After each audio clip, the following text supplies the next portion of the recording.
अगला प्रश्न है, सिंधु नदी की कौन सी सहायक नदी मानसरोवर झील से निकलती है? जैसे सिंधु नदी भी निकलती है वहीं से, इसकी एक और सहायक नदी है, यह है सतलज। ये सब पंजाब आपको पता होगा 5 नदियों से बना है।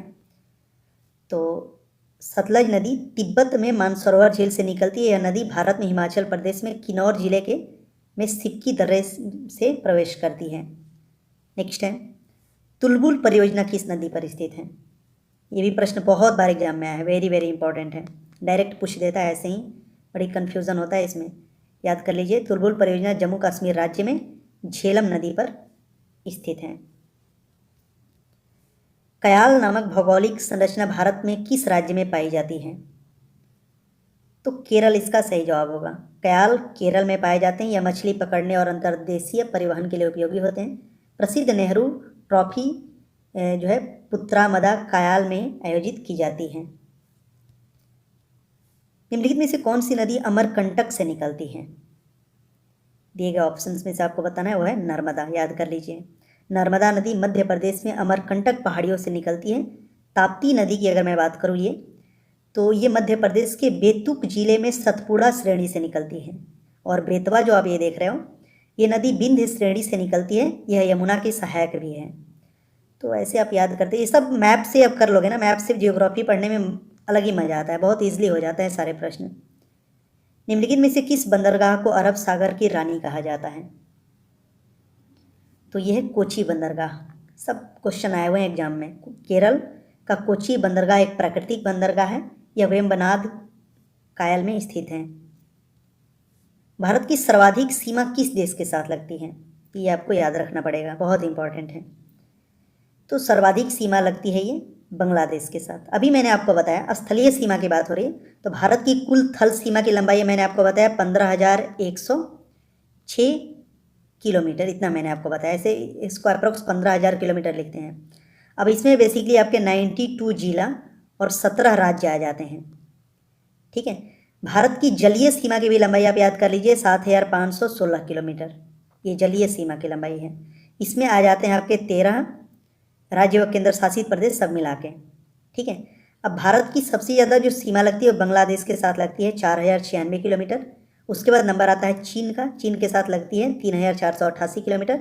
फिर पाकिस्तान के साथ लगती है 3,323 किलोमीटर। नेक्स्ट है, पौधे के विकास के लिए सर्वोत्तम मिट्टी कौन सी है? तो दोमट मिट्टी इसका सही जवाब होगा। दोमट मिट्टी में रेत, चिकनी मिट्टी और ह्यूमस का मिश्रण होता है। इसमें जल संचय की क्षमता अधिक होती है। इसमें पर्याप्त खनिज पाए जाते हैं जो पौधे के विकास के लिए जरूरी होते हैं। अब ये देखना है कि भारत के निम्नलिखित क्षेत्र पर विचार कीजिए। ये दिए गए हैं उत्तर पूर्वी हिमालय, पश्चिमी घाट, पूर्वी घाट। अब क्वेश्चन है कि उपरोक्त में से किस क्षेत्र में उष्णकटिबंधीय वर्षा वन पाए जाते हैं? तो इस प्रश्न का सही जवाब होगा ऑप्शन नंबर ए 1 और 2, मतलब उत्तर पूर्वी हिमालय और पश्चिमी घाट। उष्णकटिबंधीय वर्षा वन उन क्षेत्रों में पाए जाते हैं जहां भारी वर्षा होती है। भारत में अंडमान निकोबार द्वीप, उत्तर पूर्वी भारत के राज्य और पश्चिमी घाट के कुछ हिस्सों में इस प्रकार के वन पाए जाते हैं। पुष्कर घाटी से निकलने वाली लूनी नदी कहाँ समाप्त होती है? ये भी प्रश्न बहुत बार पूछा गया है। ये अपने आप गायब हो जाती है कच्छ के रण में। लूनी नदी का उदय राजस्थान में अरावली श्रेणी में पुष्कर घाटी से होता है। यह नदी कच्छ के रण के दलदल युक्त क्षेत्र में समाप्त हो जाती है। चिरिया लोह खदान कॉम्प्लेक्स किस राज्य में स्थित है? तो चिरिया ये बेसिकली झारखंड में है ये। ठीक है, इसका आंसर झारखंड होगा। चिरिया झारखंड के पश्चिम सिंहभूम जिले में स्थित है। यह चिरिया लोह खदान भारत की सबसे बड़ी लोह अयस्क खदान है। यहाँ 2000 मिलियन टन लोहा अयस्क भंडार मौजूद है। इस खदान में भारतीय स्टील प्राधिकरण द्वारा काम किया जाता है। ठीक है, चलिए बढ़ते हैं अगले प्रश्न की तरफ। मंगल शब्द किस प्रकार की वनस्पति के लिए इस्तेमाल किया जाता है? मंगल शब्द तो ये बेसिकली यूज किया जाता है। इसका सही जवाब होगा ऑप्शन नंबर, इस प्रश्न का सही जवाब होगा ऑप्शन नंबर सी, मैंग्रोव। ठीक है, इसे याद कर लीजिएगा, मैंग्रोव इस प्रश्न का सही जवाब होगा। चलिए बढ़ते हैं अगले प्रश्न की तरफ। नेक्स्ट है, ऐसे इसको समझा दे रहा हूँ मैं। मैंग्रोव एक किस्म का झाड़ी नुमा पौधा होता है। इस कवक की वनस्पति दलदल युक्त स्थानों पर पाई जाती है। भारत में सुंदरबन में मैंग्रोव पाए जाते हैं। लौह तत्व मात्रा के आधार पर कौन सा लोहा सर्वश्रेष्ठ होता है? मात्रा के आधार पर पूछ रहा है। तो दिए गए ऑप्शंस में से बेसिकली सही जवाब होगा मैग्नेटाइट। इसके बाद नंबर आता है हेमटाइट का, फिर आता है लिमोनाइट और फिर है सिडराइट। इसमें गुणवत्ता धीरे धीरे जैसे जैसे नीचे आएंगे ये कम होती जाती है। सुंडा ट्रेंच किस सागर या महासागर में स्थित है? तो ये डायरेक्ट याद रखिएगा, आता है क्वेश्चन हिंद महासागर में। सुंडा ट्रेंच को जावा ट्रेंच भी कहा जाता है। यह इंडोनेशिया के सुमात्रा के निकट हिंद महासागर में स्थित है। अगला कि अमरावती, अर्कावती, भवानी, चिन्नर, हेमावती, होनुहोल और काबिनी किसकी सहायक नदियां हैं? तो ये सब की सब सहायक नदियां हैं जो है कावेरी की। कावेरी नदी पश्चिम घाट में कर्नाटक से निकलती है। इसकी कुल लंबाई है 765 किलोमीटर। निम्नलिखित में से किस दशक में भारत की जनसंख्या की दर नकारात्मक थी? ये प्रश्न भी आता है। तो नकारात्मक थी, ये थी 1911 और 21 के बीच में जनसंख्या कम हो गई थी भारत की। इस कारण 1911 से 1921 के बीच जनसंख्या विकास दर नकारात्मक रही। नेक्स्ट है, 1 घंटे के अंतर के लिए कितने देशांतर की आवश्यकता होती है? ये तो आपको पता होना चाहिए, 15 डिग्री। सब 1 डिग्री बराबर 4 मिनट होता है, तो ये याद रख ले रही है। तो 15 डिग्री का हो जाएगा 1 घंटा 60 मिनट।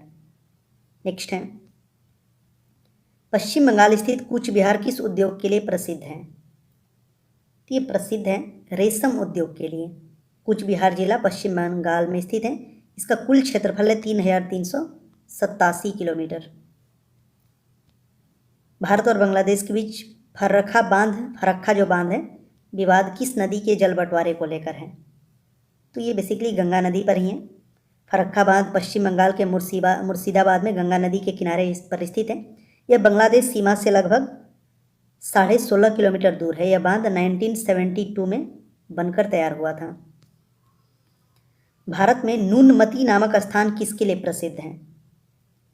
ये फेमस है जो है बेसिकली पेट्रोलियम उद्योग के लिए। नूनमती असम के गुवाहाटी में स्थित है। यह पेट्रोलियम उद्योग के लिए प्रसिद्ध है। इस स्थान पर इंडियन ऑयल कंपनी द्वारा पहला तेल शोधन कारखाना शुरू किया गया था।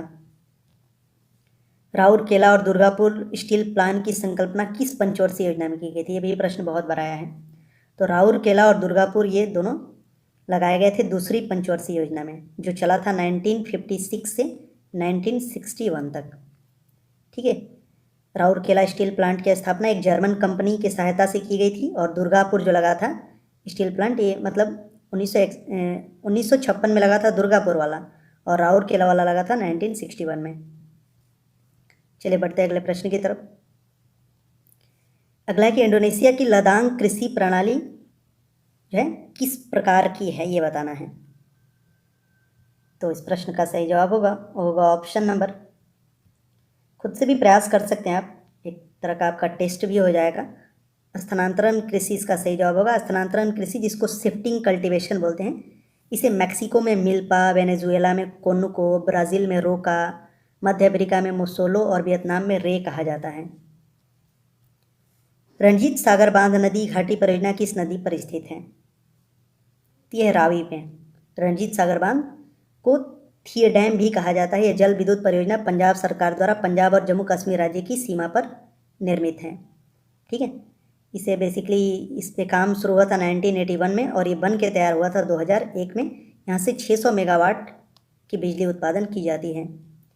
महाराष्ट्र सरकार द्वारा बनाया जा रहा बबली प्रोजेक्ट किस नदी पर स्थित है? तो ये स्थित है गोदावरी नदी पे। बबली परियोजना, इसको बबली परियोजना या बबली बांध महाराष्ट्र सरकार द्वारा गोदावरी नदी तट पर बनाया जा रहा है। इस प्रोजेक्ट पर जल के बंटवारे को लेकर महाराष्ट्र, आंध्र प्रदेश और तेलंगाना के बीच में विवाद है। वातन क्षेत्र पृथ्वी के स्तनमंडल में कहाँ स्थित है? तो ये स्थित है, सही जवाब होगा पृथ्वी की सतह के नीचे व वाटर टेबल के ऊपर।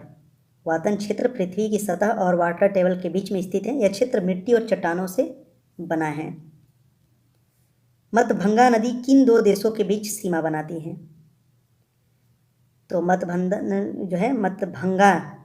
नदी भारत में कृष्णगंज से होकर गुजरती है। नदी कई भागों में बटी हुई है और ये बेसिकली सीमा बनाती है भारत और बांग्लादेश के बीच में। मणिकर्ण जो है गर्म जल स्रोत किस राज्य में स्थित है? तो ये स्थित है हिमाचल प्रदेश में। मणिकर्ण गर्म जल स्रोत हिमाचल प्रदेश के कुल्लू जिले में है। पार्वती नदी के किनारे स्थित है। यह गर्म जल स्रोत चर्म रोगों के उपचार में उपयोगी माना जाता है। निम्नलिखित में से किस पर्वत को 5 ट्रेजर्स ऑफ ग्रेट शो कहा जाता है? ये भी प्रश्न बहुत बार पूछा गया नाम है। इसका सही जवाब होगा कंचनजंगा। कंचनजंगा विश्व का जो है ये तीसरा सबसे ऊंचा पर्वत है। इसकी ऊंचाई है 8,586 मीटर। यह पर्वत नेपाल और सिक्किम के बीच में स्थित है। तुंगभद्रा बहुउद्देशीय परियोजना किन दो राज्यों के बीच स्थित है? तो ये स्थित है कर्नाटक और आंध्र प्रदेश के बीच में। तुंगभद्रा बहुउद्देशीय परियोजना, इसका निर्माण कार्य शुरू हुआ था 1949 में, ठीक है, और ये बन के तैयार हुआ था 1953 में। तो इसकी विद्युत उत्पादन क्षमता 127 मेगावाट है। नेक्स्ट है, अगला प्रश्न है, ये तो अभी मैंने बताया ना, तुंगभद्रा बहुउद्देशीय परियोजना। सतमाला पहाड़ियाँ किस राज्य में स्थित हैं? तो ये स्थित है महाराष्ट्र में। सतमाला पहाड़ियाँ महाराष्ट्र के नासिक में स्थित है। यह सह्याद्री श्रेणी का हिस्सा है। भारत का 60% नमक किस राज्य द्वारा उत्पादित किया जाता है? तो सही जवाब होगा इसका गुजरात। मतलब 100 में 60% अकेले गुजरात से नमक बनता है। विश्व में तीसरा स्थान है हम लोगों का नमक उत्पादन में। 160 लाख टन नमक का उत्पादन किया जाता है। पहले नंबर पे गुजरात है, ठीक है। इसके अलावा दूसरे नंबर पे राजस्थान है नमक उत्पादन में। तीसरे नंबर पे आंध्र प्रदेश है, ठीक है।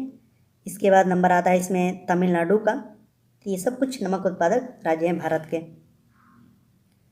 नेक्स्ट है, भारत में कच्चे नमक का सर्वाधिक उत्पादक किस राज्य द्वारा किया जाता है? कच्चा नमक, तो ये होता है कर्नाटक में। कर्नाटक भारत के कुल उत्पादन का 60% कच्चा नमक उत्पादित करता है, ठीक है। नेक्स्ट, अरुणाचल प्रदेश को पूर्ण राज्य का दर्जा कब मिला था? तो ये मिला था 1987 में। 20 फरवरी, वो डेट भी आप याद रख सकते हैं। 20 फरवरी 1987 को अरुणाचल प्रदेश को पूर्ण राज्य का दर्जा दिया गया था। इससे पहले अरुणाचल प्रदेश एक यूटी था, यूनियन टेरिटरी। बनिहाल दर्रा भारत के किस राज्य में स्थित है? तो ये है जम्मू कश्मीर में। बनिहाल दर्रा जम्मू कश्मीर में पीर पंजाल पर्वत श्रेणी में 2832 मीटर की ऊंचाई पर स्थित है। गंगा की मुख्य शाखा को बांग्लादेश में किस नाम से जाना जाता है? तो गंगा की मुख्य शाखा को बांग्लादेश में बोला जाता है पद्मा। गंगा नदी, इस पद्मा शाखा की जो लंबाई है 120 किलोमीटर है। बंगाल की खाड़ी के निकट यह मेघना नदी में समाहित हो जाती है। भारत में कोयर उद्योग मुख्य रूप से किस राज्य में केंद्रित है? तो सही जवाब होगा इसका ऑप्शन नंबर सी, केरल। यह उद्योग बेसिकली नारियल जो होता है ना उस पर निर्भर करता है। और केरल विश्व के कुल उत्पादन का 60% सफ़ेद कोयर उत्पादन करता है। अब ये बताना है, इस पर विचार करना है, एमपी, उड़ीसा, छत्तीसगढ़, इनमें से कौन से राज्य हीरे का उत्पादन करते हैं? तो हीरा जो है केवल मिलता है, केवल एक होगा मध्य प्रदेश में। मध्य प्रदेश की बुंदर और पन्ना नामक खदान हीरे के उत्पादन के लिए प्रसिद्ध हैं। नेक्स्ट, थोरियम का मुख्य स्रोत मोनाजाइट सैंड भारत के किस राज्य में प्रमुखता से पाया जाता है? तो सही जवाब होगा केरल। थोरियम का उपयोग नाभिकीय संयंत्रों में ईंधन के रूप में किया जाता है। नामचीक नामफुक कोयला क्षेत्र किस राज्य में स्थित है? तो स्थित है अरुणाचल प्रदेश में। नामचीक नामफुक कोयला क्षेत्र अरुणाचल प्रदेश के चांगलांग जिले में स्थित है। प्रायद्वीपीय भारत की तट रेखा और अंडमान निकोबार तथा लक्षद्वीप के तट का अनुपात क्या है? ये भी बहुत इंपॉर्टेंट है। ठीक, इसका सही जवाब होगा ऑप्शन नंबर बी, 2.5:1 होगा, ठीक है। भारत की कुल तट रेखा की लंबाई अभी मैंने आपको बताया कि 7,517 किलोमीटर है। प्रायद्वीपीय भारत की तट रेखा की लंबाई है 5,423 किलोमीटर, जबकि अंडमान द्वीप समूह और लक्षद्वीप की तट रेखा की लंबाई है 2,049 किलोमीटर। तो अब इसका रेशियो आपको निकालना है कि प्रायद्वीप भारत की तट रेखा और अंडमान निकोबार तथा लक्षद्वीप के तट का अनुपात क्या होगा। तो अब सीधे इसके डबल है, आप देख सकते हैं, ठीक है, मतलब बल्कि 2.5 गुना भी आप बोल सकते हैं इसे, तभी ना ये है यहाँ पे 2.5:1 हो गया। मालवा पठार मुख्य रूप से किन राज्य में स्थित है? तो मुख्य रूप से स्थित है ये मध्य प्रदेश, गुजरात और राजस्थान में। मालवा पठार मध्य भारत में स्थित है। यह पठार लगभग 81,767 स्क्वायर किलोमीटर क्षेत्र में फैला है। चलिए बढ़ते अगले प्रश्न की तरफ। नेक्स्ट है 2010 में किस बंदरगाह को भारत का 13 प्रमुख बंदरगाह घोषित किया गया था? तो सही जवाब होगा option number D, port Blair. Port Blair बंदरगाह अंडमान निकोबार द्वीप समूह में स्थित है।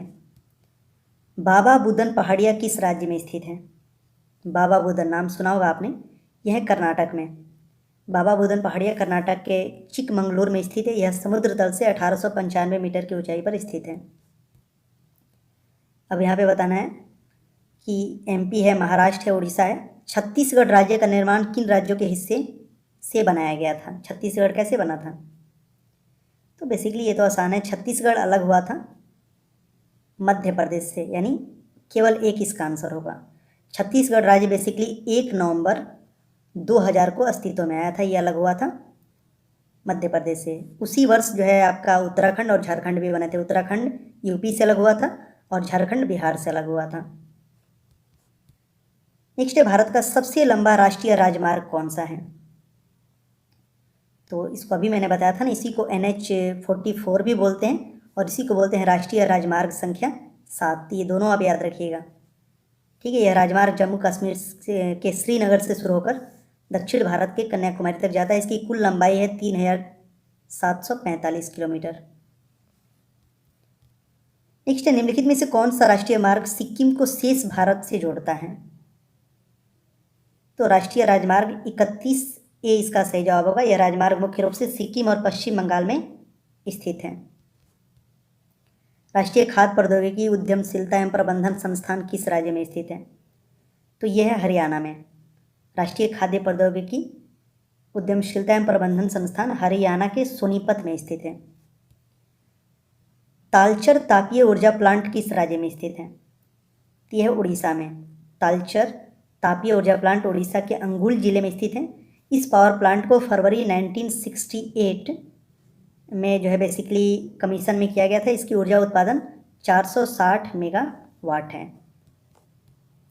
हीराकुंड बांध किस नदी पर स्थित है? आपको पता होना चाहिए, बहुत इंपॉर्टेंट क्वेश्चन है। महानदी। हीराकुंड बांध उड़ीसा के महानदी पर स्थित है। यह विश्व के सबसे बड़े बांधों में से एक है। स्टील वेल रोड भारत को किस पड़ोसी देश से जोड़ता है?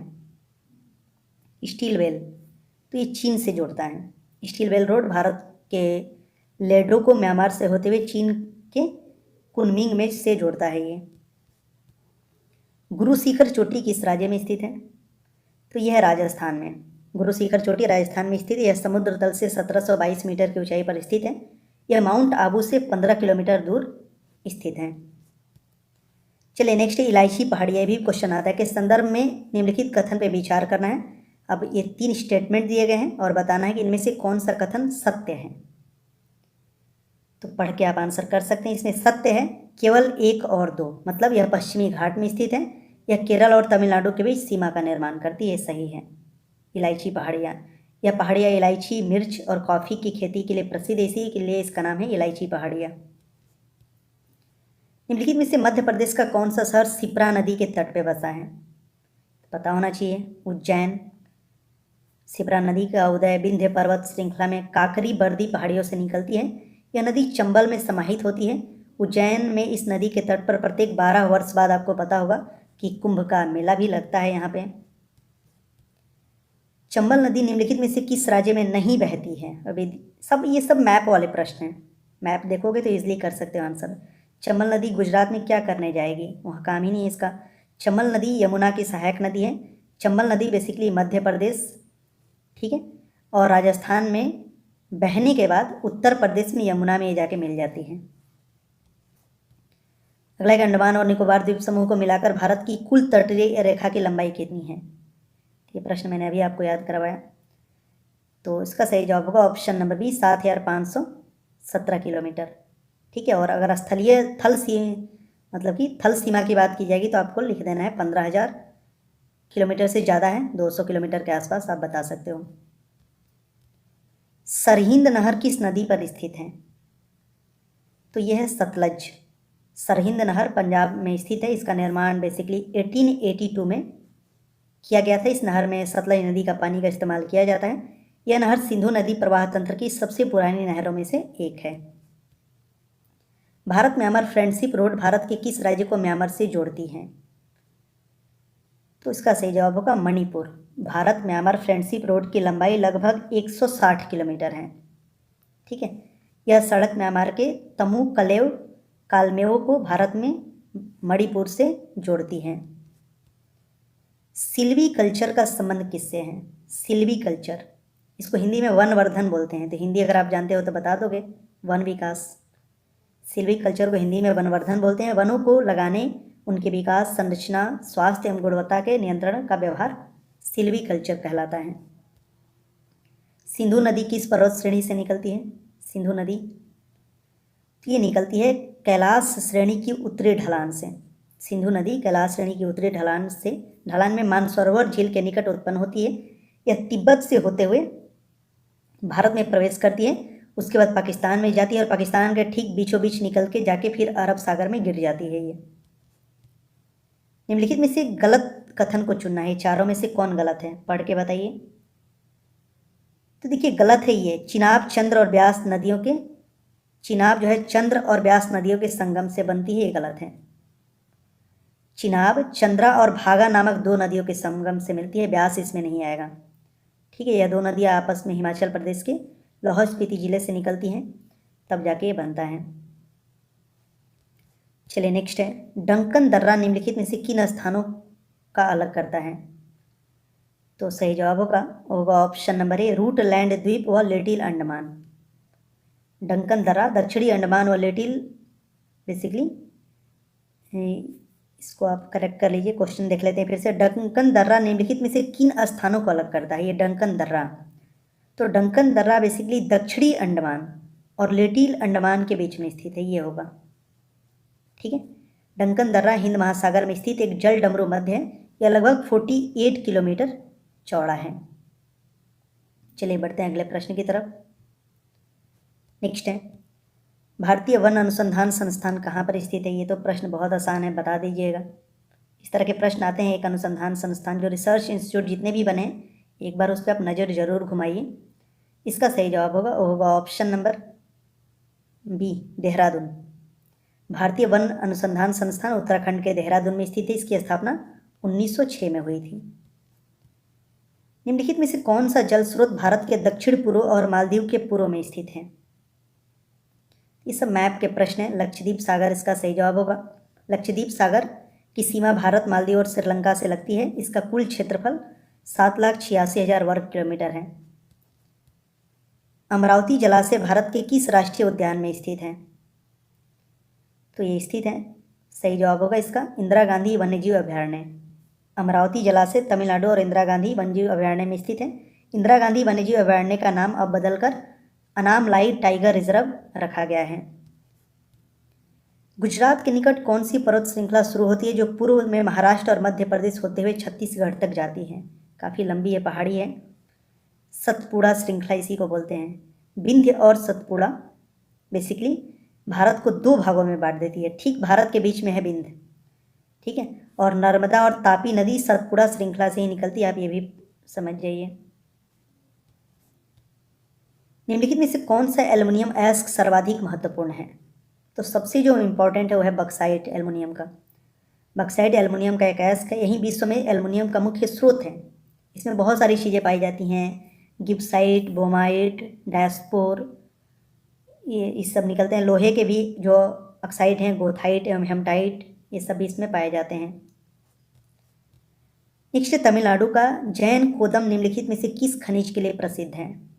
तो यहाँ से निकलता है लिग्नाइट। जैन कोदम तमिलनाडु के अरियालूर जिले में स्थित है। जोंगसोंग चोटी किस राज्य में स्थित है?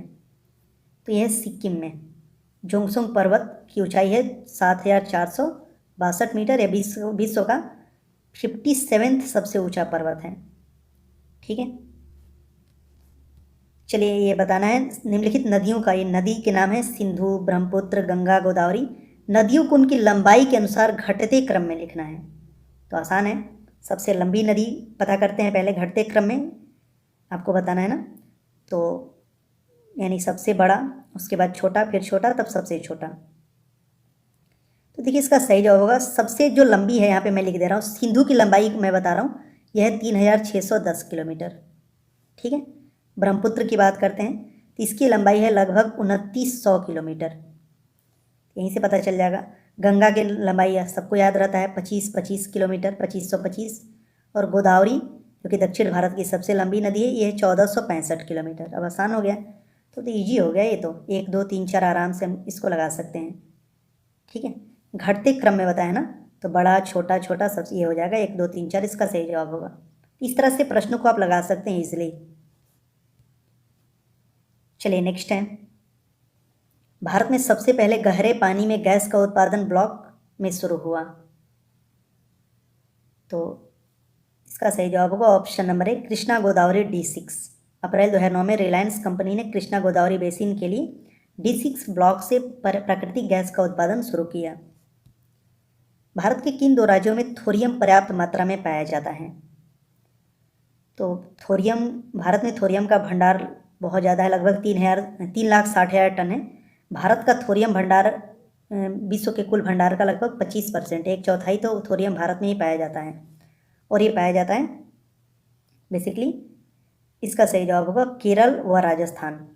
ठीक है, चलिए नेक्स्ट है, निम्नलिखित में से भारत का कौन सा स्थान केसर उत्पादन के लिए प्रसिद्ध है? तो आप समझ सकते हो केसर भारत में एक ही जगह मिलता है, और इसका सही जवाब होगा option number C, Jammu Kashmir. Kashmiri केसर की गुणवत्ता, रंग व स्वाद विश्व के सर्वोत्तम माना जाता है। कश्मीर एक छोटे से क्षेत्र पंपोर में अधिकतर केसर की खेती की जाती है।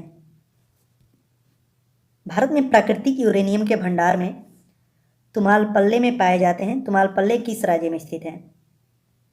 तो ये है आंध्र प्रदेश में। तुमालपल्ले खदान आंध्र प्रदेश के कडप्पा में स्थित है। 2011 में भारतीय परमाणु ऊर्जा आयोग द्वारा किए गए अनुसंधान में पाया गया कि तुमालपल्ले विश्व का सबसे बड़ा यूरेनियम संभावित भंडार है।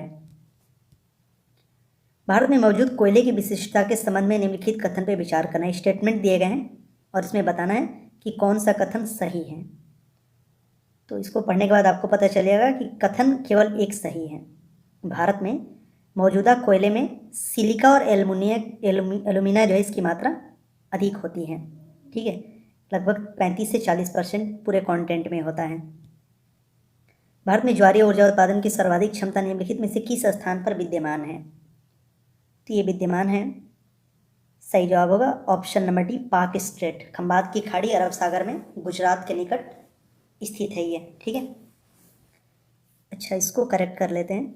भारत में ज्वारीय ऊर्जा उत्पादन की सर्वाधिक क्षमता निम्नलिखित में से किस स्थान पर विद्यमान है? तो खंबात की खाड़ी इसका सही जवाब होगा। खंबात की खाड़ी अरब सागर में गुजरात के निकट स्थित है। निम्नलिखित कथन पर विचार कीजिए, ये बताना है। तो इसमें आप पढ़ लीजिए, सतलज नदी, सिंधु नदी, घाघरा नदी। अब इसमें कौन सी नदी तिब्बत से निकलती है? तो बहुत आसान है ये, इसका सही जवाब हो जाएगा कि ये जो तीनों नदी है ना, 1 2 3, ये तीनों जो है तिब्बत से निकलती हैं। घाघरा नदी की अगर मैं बात करूं तो तिब्बत में मानसरोवर झील के निकट से उत्पन्न होती है, नेपाल होते हुए भारत में ब्रह्मघाट में शारदा नदी में मिल जाती है। सिंधु नदी के बारे में पहले भी मैं बता चुका हूँ, मानसरोवर झील से निकलती है, यह भारत में लद्दाख होते हुए पाक अधिकृत कश्मीर में प्रवेश करती है। सतलज नदी की बात करें तो ये तिब्बत में माउंट कैलाश से निकलती है, यह भारत में हिमाचल प्रदेश के कन्नौज जिले में सिपकी दर्रे से प्रवेश करती है। पश्चिम बंगाल में रॉड क्षेत्र में कौन सी मृदा मुख्य रूप से पाई जाती है? तो ये पाया जाता है लाल मृदा। राढ़ क्षेत्र पश्चिम बंगाल में छोटा नागपुर पठार और गंगा डेल्टा के बीच स्थित है। निम्नलिखित कथन पर विचार कीजिए। स्टेटमेंट दिए गए हैं और बताना है कि इसमें कौन सही है गलत है। तो देखिए इसमें बेसिकली ये जो है दोनों सही हैं। महाराष्ट्र भारत में कोरंड्रम का एकमात्र उत्पादक है। रूबी और प्लेटिनम केवल उड़ीसा में उत्पादित किए जाते हैं। ये दोनों के दोनों सही हैं।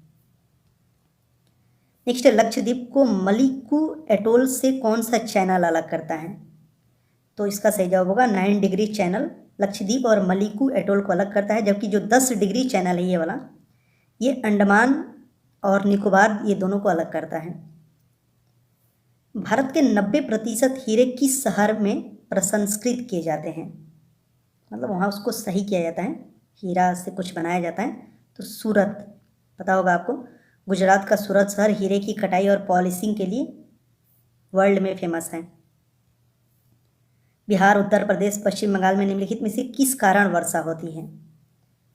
इसके पीछे रीज़न है पश्चिमी विक्षोभ। पश्चिमी विक्षोभ भूमध्य सागर और अटलांटिक महासागर से उत्पन्न होती है। हिमालय पर्वत श्रृंखला के अवरोध के कारण यह विक्षोभ उत्तर भारत के कुछ क्षेत्रों में वर्षा करते हैं।